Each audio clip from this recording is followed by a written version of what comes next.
terbaik. Saya ambil dua-duanya. Optik Melawai, when you expect the very best.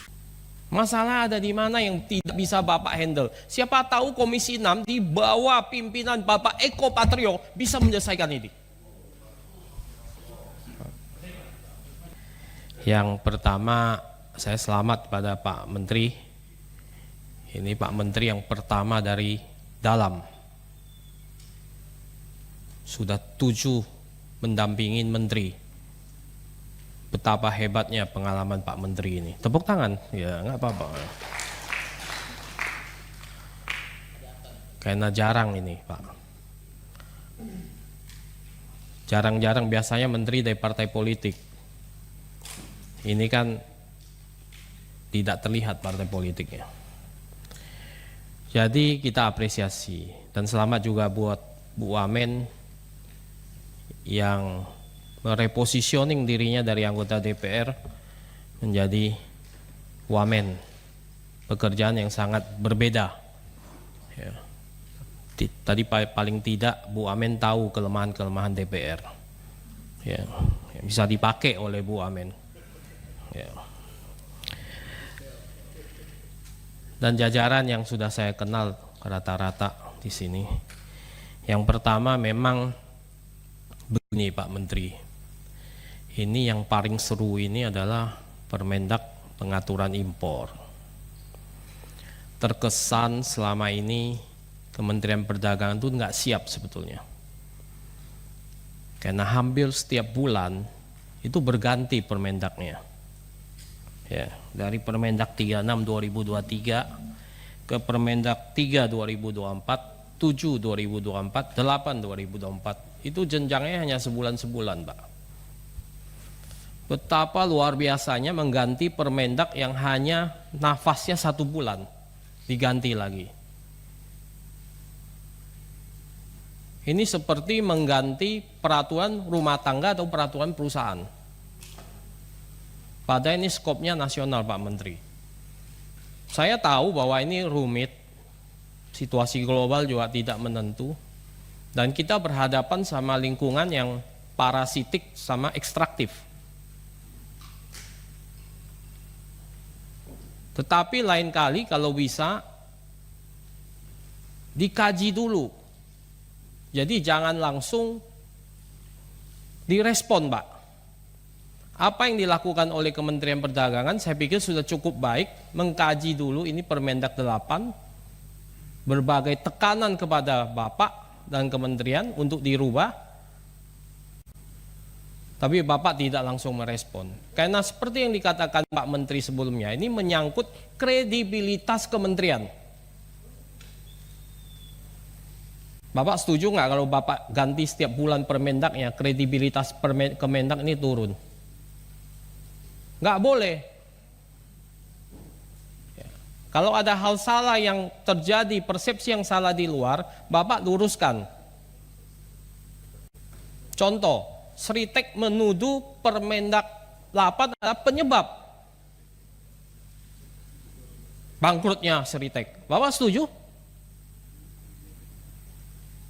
Bapak harus menjelaskan ke masyarakat, ini bukan salah Permendak, bukan salah Kemendak. Sritek itu sudah dari tahun sebelumnya, jauh sebelumnya sudah ekuitasnya negatif. Liabilitiesnya sudah besar sejak dulu. 2021 saja ekuitasnya sudah hampir 340 juta US dollar. Negatif. Utangnya dari dulu sudah 1 miliar dolar US. Hal ini harus dijelaskan. Orang seenaknya, saya bangkrut gara-gara Permendak. Teman-teman saya Pak ngomong sama saya, Pak, saya bangkrut nih, tekstil saya gara-gara Permendak, Pak. Wah, saya bilang betapa beratnya Pak Budi Santoso menanggung dosa daripada pebisnis ini, yang semua dilempar ke Bapak. Entah saya bangkrut, saya ngomong Bapak juga gitu ya. Tapi Bapak harus punya jubir menjelaskan dengan baik. Kalau ada serangan dari kementerian lain, Bapak jawab, jangan diem. Kementerian sebelah.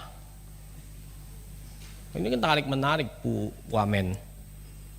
Apakah Permendak 8 dicabut, langsung industri benar. Industri tekstil misalnya. Kan penyebab jatuhnya tekstil karena ilegal impor yang sekarang masih besar. Betul kan Pak? Hampir 2 miliar US yang tidak tercover itu ilegal impor tuh. 1,46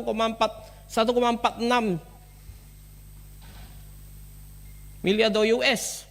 Tahun 2024 aja masih 800 juta US dollar. Yang masuk ilegal, yang selisih pencatatan itu Pak Menteri. Antara yang diekspor China sama yang diimpor Indonesia ada selisih. Itulah ilegalnya. Jadi saya nggak mau Kemendak yang mitranya Komisi 6 ini membuat peraturan sebulan-sebulan keluar Permendak. Saya pikir Bapak juga nggak mau. Sebisa mungkin Bapak pertahankan dengan data yang akurat begitu Pak. Itu harapan saya. Ya ada telepon, ganti langsung. Waduh, Pak. Saya tahu tuh Permendak 8 saya lagi di Itali itu Pak.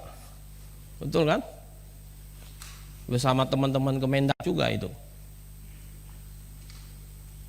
Nah ini nggak boleh terjadi lagi Pak Menteri. Itu catatan saya yang pertama. Pak Eko. Kira-kira begitu Pak Pimpinan. Iya bagus. Ya. Saya lapor tuh Pak Eko. Ya. Yang kedua, saya pertanyakan Satgas ilegal impor.